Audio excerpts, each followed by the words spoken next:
Hello, everybody. My name is Keely Dion. I am a rising senior in the Elliott School, majoring in French and International Relations with concentrations in conflict resolution and peace studies. I'm very excited to learn more about Southeast Asia. This is the first class that I'm taking on the region. Throughout my time at GW, I've pretty majorly focused in Africa. Regionally, I even studied abroad in France, Morocco, and Senegal. So I'm very excited to dip my feet into another region of the world. So let's get started. In this presentation, I will be speaking about the Komodo dragon and its role as an important species in Indonesia. By specific classification, the Komodo dragon is called the Varanus comodenus, a carnivore reptile species. They can live up to 30 years, can grow up to 10 feet in length, and can weigh up to 330 pounds. Currently, it is classified as a vulnerable species. The Komodo dragons are fierce predators. They are venomous, can swim long distances, and can run up to 12 miles per hour. Today, they can only be found on a few Indonesian islands and are protected on a conservation island for the species commonly known as Komodo Island. I am interested in the Komodo dragon not only because it is an endangered species of cultural importance to Indonesians, but also because they are really fascinating organisms. Just upon doing preliminary research on the Komodo dragon, I have learned that scientists consider them the closest thing we have left to dinosaurs, and that I would definitely not want to ever come face to face with one of them. Scientists have recently speculated that the Komodo dragon may have originated in Australia before moving to Indonesia, after unearthing fossils of the species dating back to between 300,000 to 4 million years before the present. Now, this makes sense for us after seeing the geographical transformation of Asia and the Oceania in Lecture 2. So as you can see in the top picture, the small dark red area that's breaking off of Australia and heading towards Asia, those are the islands that become Indonesia and are most likely the islands that the Komodo dragons migrated on.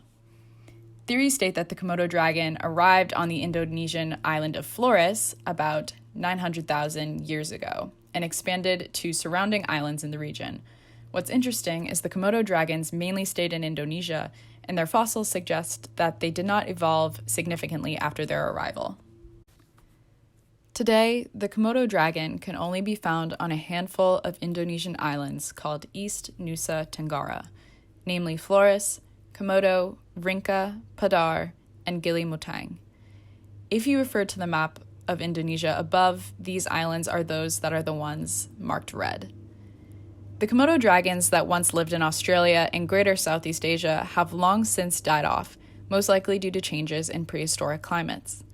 The current Komodo dragons are the largest reptiles in the modern world, making them apex predators with no other animals to compete with, including humans. I would argue that early Indonesian island communities originally had no use per se of the Komodo dragon. Rather, their goal was to maintain a mutually beneficial existence. As the Komodo dragons are Class A predators, Indonesian villagers used to appease them by regularly feeding them goats and deer. This practice has since been banned, and as a result, Indonesians have noticed that the dragons are becoming more bold in scavenging their livestock. The creatures have been also known to be grave robbers, digging up and eating buried human carcasses, so Indonesians typically cover their loved ones' burial grounds with rocks to avoid intrusion. Today, the Komodo dragons serve as a source of ecotourism that attracts people from around the world. Just in 2018, 176,000 people visited Komodo Island to see the dragons. There's additionally some early research that suggests that there are proteins in Komodo dragon blood that could potentially help counter antibiotic resistance. Therefore, research on the species could contribute to medical advancements. There are significant cultural ties to the Komodo dragon in Indonesia, as they're believed to be the ancestors of the island's inhabitants. The local island populations have several different names for the creature, including Ora, Buaya darat, land crocodile, and Biawak raksasa, giant monitor. There's even an Indonesian myth about the Komodo dragon called Putri Naga, or the Dragon Princess of Komodo. It is a story of an ancient prince and his dragon sister Ora which explains the coexistence of humans and dragons on the island. The story evokes a sense of tolerance of the Komodo dragons and even a sense of protection. Why?